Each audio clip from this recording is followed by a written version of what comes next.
Hello friends, आज हम class 10th के सीबीएसई के बोर्ड पॉइंट ऑफ व्यू से क्वेश्चंस करेंगे, वो भी पोएम्स के स्पर्श बुक के। अगर आपने ये क्वेश्चंस कर लिए तो 99.9% एग्ज़ाम्स में आपके मार्क्स पक्के हैं। तो फ्रेंड्स, शुरुआत करते हैं। फ्रेंड्स, पहले हम क्वेश्चंस को डिस्कस करेंगे, उसके बाद इनके आंसर भी डिस्कस किए जाएंगे। पाठ क, प्रथम पद में मीरा अपने आराध्या से कैसे और क्या प्रार्थना करती है। पाठ ख, मनुष्यता कविता में भाग्यहीन किसे और क्यों कहा गया है, अपने शब्दों में लिखिए। पाठ ग, पर्वत प्रदेश में पावस कविता में पर्वतों की दृष्टि किसे कहा गया है, पर्वत अपने प्रतिबिंब कहाँ और क्यों निहार रहे हैं।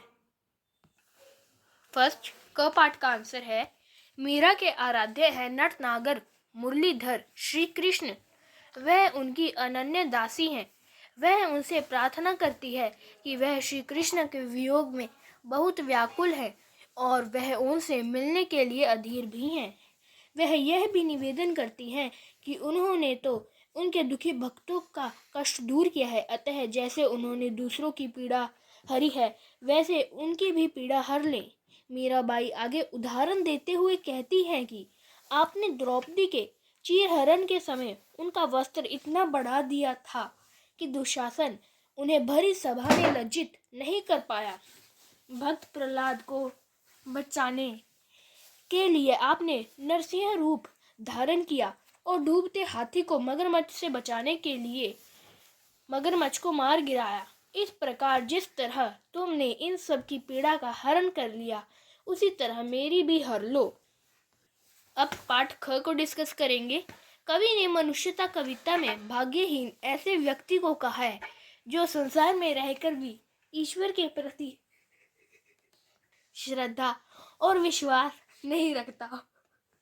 ऐसा व्यक्ति भाग्यहीन इस कारण है क्योंकि ऐसा व्यक्ति ईश्वर की कृपा की आकांक्षा नहीं करता, केवल संसार में रहकर सांसारिक सुखों की ही कामना करता है।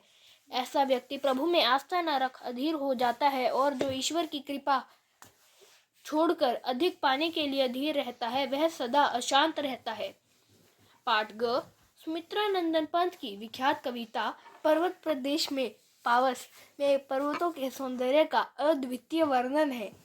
पर्वतों पर अनेक तरुवर सुशोभित हैं, जिन पर असंख्य सुमन पूर्णतः विकसित है। कवि ने इन पुष्पों को पर्वतों की दृष्टि कहा है। वर्षा ऋतु में पर्वत अपने वृक्षों तथा झरनों के पानी के कारण अत्यंत मनोहर जान पड़ते हैं। झरनों का पानी उन पर पड़ता है तो मानो प्रतीत होता है कि मोतियों की लड़ियां पर्वतों पर बिखरी है, अतः प्रसन्न होकर वे अपने रूप सौंदर्य को झीलों के दर्पण में निहार रहे हैं।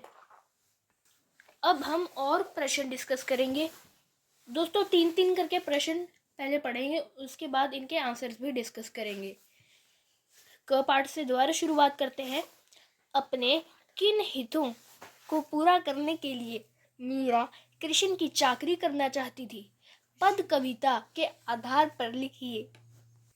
ख पाठ, मानव जीवन का सबसे बड़ा भय मृत्यु ही है, फिर भी मनुष्यता कविता में कवि ने मृत्यु से भयभीत न होने की बात क्यों कही है।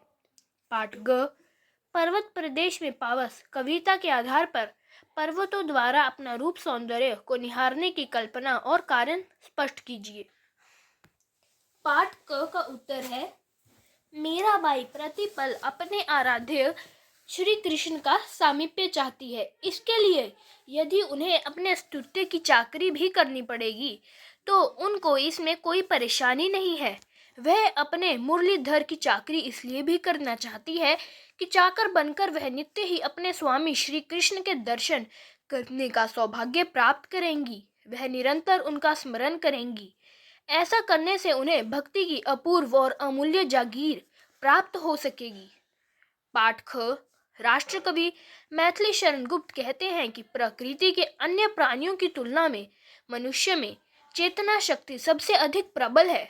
मनुष्य को सबसे अधिक डर मृत्यु से लगता है। यदि मनुष्य जन्म लेता है तो उसकी मृत्यु भी निश्चित ही है। हमें मृत्यु से भयभीत नहीं होना चाहिए, बल्कि परोपकार हेतु अपना सर्वस्व न्यौछावर करने के लिए तत्पर रहना चाहिए। जब हम दूसरों के लिए जीते हैं तो लोग हमें मृत्यु के पश्चात भी याद रखते हैं। जो मनुष्य पशु प्रवृत्ति से बचकर रहता है, दूसरों के लिए त्याग करता है और कभी भी किसी की सहायता करने से पीछा नहीं हटता, वह मनुष्य कभी मृत्यु से भयभीत नहीं होता। उसकी मृत्यु सुमृत्यु कहलाती है। पाठ ग। प्रकृति के सुकुमार एवं सुकोमल कवि सुमित्रा नंदन पंत ने पर्वत प्रदेश में पावस कविता के माध्यम से वर्षा ऋतु में पर्वत प्रदेश में क्षण क्षण में हो रहे परिवर्तनों के सौंदर्य का मोहक चित्रण किया है। पर्वत इतने मनोहर है कि वे अपने रूप सौंदर्य पर मंत्रमुग्ध है। पर्वतों पर खिले फूल जैसे फूल न होकर उनके नेत्र जान पड़ते हैं, मानो वे सैकड़ों नेत्रों से मनोहारिणी प्रकृति का रसपान कर रहे हैं। झरने भी पर्वतों का गुणगान कर रहे हैं, उनकी बूंदों का जैसे हार पहने हैं।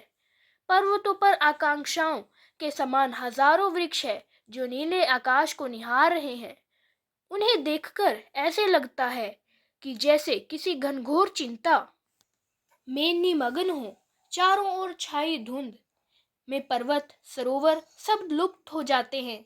तब ऐसा लगता है कि मानो सरोवर में आग लग गई हो और उसी का धुआं उठ रहा हो। वर्षा ऋतु में पर्वत अपने वृक्षों तथा उन पर लगे पूर्ण विकसित फूलों और वृक्षों के बादलों के कारण अत्यंत मनोहर जान पड़ते हैं। अतः प्रसन्न होकर वे अपने रूप सौंदर्य को झीलों के दर्पण में निहार रहे हैं। मित्रों, अब बारी है अगले प्रश्नों की।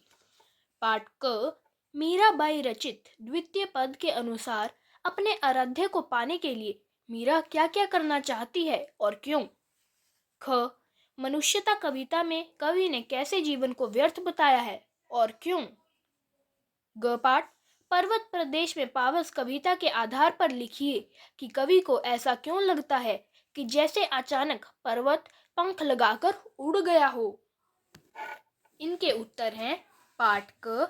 मीरा अपने आराध्य को पाने के लिए उनका चाकर बनना चाहती है। चाकरी करने से उन्हें अपने आराध्य का दर्शन और स्मरण भी हो सकेगा। वह उनके लिए बाग बगीचे लगाना चाहती है ताकि नित्य सुबह उठकर वह उनके दर्शन कर सके।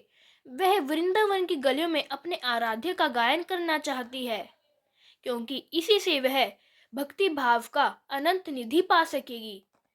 वह उनके लिए गगनचुंबी प्रसाद भी बनाना चाहती है, जहां वह अपने आराध्य को प्रतिष्ठित होते हुए देखना चाहती है। वह कृष्ण को रिझाने के लिए कुसुम्बी साड़ी पहनना चाहती है। वह अपने स्तुत्य के समक्ष यह अर्चना करती है कि वह उसे आधी रात को यमुना तट पर उसे दर्शन दे। उनका मानस अपने पूज्य को पाने के लिए अधीर है। पाठ ख। राष्ट्रकवि मैथिली शरण गुप्त ने मनुष्यता कविता में ऐसे जीवन को व्यर्थ माना है जो व्यक्ति मात्र अपने लिए जीता है। गुप्त जी कहते हैं कि व्यक्ति का जीवन तभी सार्थक माना जाएगा जब दूसरों के लिए भी जिया जाएगा। उसके मन में हित चिंतन से अधिक पर चिंतन हो। व्यक्ति में ऐसे गुण हो जिनके होने पर व्यक्ति परलोक जाने पर भी चिरकाल तक इहलोक में स्मरण किया जाता रहे। वह गर्व रहित जीवन जिए, हर मुश्किल में अभीष्ट मार्ग न छोड़े। वह परहितकारी, दयालु एवं उदार हो और साथ ही मानवता का भी पक्षधर हो। जिस व्यक्ति में ये गुण नहीं, उसका जीवन अकारथ और व्यर्थ है। पाठ ग। पर्वत प्रदेश में पावस कविता में कविवर पंत यह कह रहे हैं कि पर्वत प्रदेश में वर्षा की ऋतु है। प्रकृति का स्वरूप क्षण क्षण में बदल रहा है।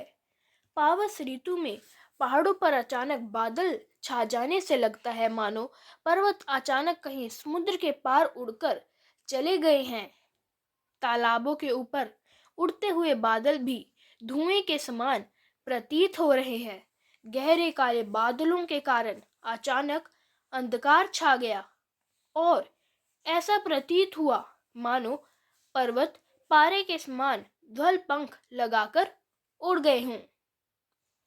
तो मित्रों, इसमें हमने कविताओं के इम्पोर्टेंट प्रश्न को डिस्कस किया। चैप्टर्स के इम्पोर्टेंट क्वेश्चन का वीडियो भी नेक्स्ट डे अपलोड हो जाएगा। उनको पाने के लिए सब्सक्राइब बटन को हिट करके बेल नोटिफिकेशन आइकन को ऑन कर लीजिएगा। Thank you.